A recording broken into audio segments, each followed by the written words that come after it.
I'm Luke Milkey, helping you master the art of filmmaking. Today we're talking about... So what is an f-stop? Well, basically an f-stop is controlling the aperture or the blades inside of a lens, opening it up, letting more light in, or closing it down, letting less light in. A lot of lenses are what they call click apertures, and that is on a typical photo lens where the camera controls the aperture or the f-stop by quarter or third clicks. This is great for photos because it's not a big deal if you move by a full third of stop, which lets more or less light in. But on a film, you typically want what they call a declicked. And a lot of times that is directly on the lens, has the f-stop, which is what I have right here. The advantage of having a declicked versus a clicked is in film, you don't want it to just suddenly change the brightness. It gives you a lot more control, precision, and you can gradually change from one f-stop to the other instead of just bam, there it is. So the declicked slow control is nice when moving from bright to dark, or when doing pans where it might be brighter on one side than the other, or vice versa. You can control your precision with a declicked and not be nearly as noticeable for the audience. So these right here control also what they call the bokeh. That is what is out of focus, what are the shapes of light blobs, so to speak, in the background. And the more fins you have in something like this, or the blades, the more round your light's going to be. So your bokeh is going to look more natural, going to look more rounded. But if you have a different shape in your bokeh, which you can have special effects, that'll change the shape of the bokeh, the light blobs, so to speak, in the background, into pretty much any type of object you want. You can turn them to Christmas trees or pretty much anything else. So I talked about what an f-stop is, but what really does it do? How can I use it? So basically, if I open it up to wider, it lets more light in. If I drop it down, it lets less light in. So it makes it so darker or lighter scenarios, I can still use the same lens without a problem. But it also does more than just letting more light in or letting less light in.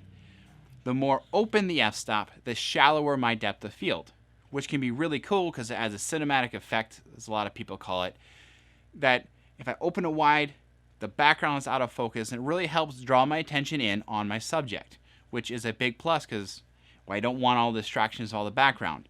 If I shut down my f-stop to a small dot, pretty much everything becomes in focus, which makes a lot of visual distractions from my subject.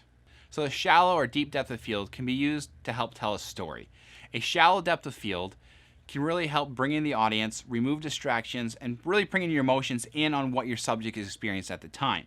But if you want the audience to feel maybe more overwhelmed, you want a deep depth of field, which means you make your f-stop much more shut down, brings a lot more stuff in focus, and your audience is going to have the overwhelming of everything's there at once. And they have to start searching around. It also works great for landscapes or wide shots where you want to show the expanse of something. Helps the audience just feel the awe and the just amazement of a shot. So what do the numbers mean with f-stops? We've all seen f2.8, f4.0, but what does that even mean? Okay, so the basics are a 1.5, which I have right here, is going to be more open than a 2.8, a 4.0, and all the way along.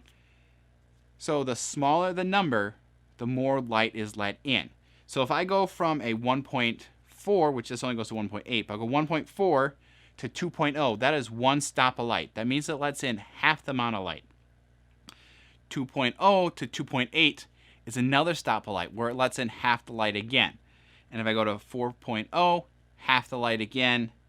5.6, it lets half the light in again. Most cameras, lenses will have a actual markers of this is the next f-stop, this is the next stop of light. So it helps you figure that out there. And if it's a clicked one on your camera, it will actually just go by thirds of stops, and that pretty well helps you work with your math there. There is an official math formula to make this work, but I'm not going to that. It's kind of confusing. I have to admit, it confuses me a lot, so I just understand how this works, the basic way I need.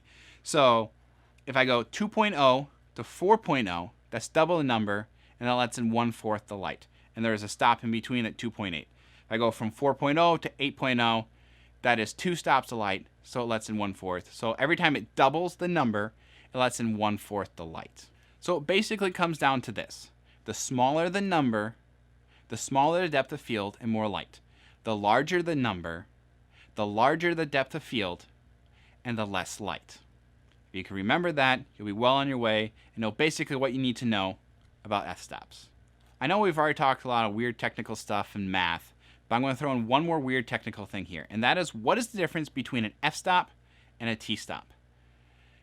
A lot of times they're used basically interchangeable, but they are technically different.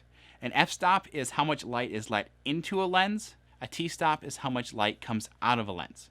Usually they're pretty close. Glass is pretty good today in the lenses, but there is going to be some light loss going through the glass when it comes in and coming out. So a t-stop is more accurate what's going to actually hit your camera sensor. Most photo cameras will use f-stop because it doesn't have to be that precise between one lens to the other. It doesn't make that big a difference if they're just slightly different, because you're usually shooting one camera at a time. It's not a huge deal. But in bigger film productions or even just smaller film productions, you want to have exactly the same amount of light between camera A, B, and if you go C, D, however many cameras you have going, it has to have the same amount of light. Otherwise it's going to look odd because you have everything written down and tracked, and one is wrong, it's wrong.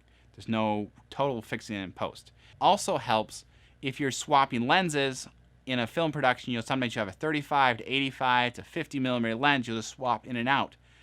Well, you want to make sure you have exactly the same amount of light coming out between the 35 and the 85 and 50, instead of like, well, if it was an f2.8, it's going to be slightly different between the lenses. So that's the difference between an f-stop and a t-stop, is light coming in versus light coming out.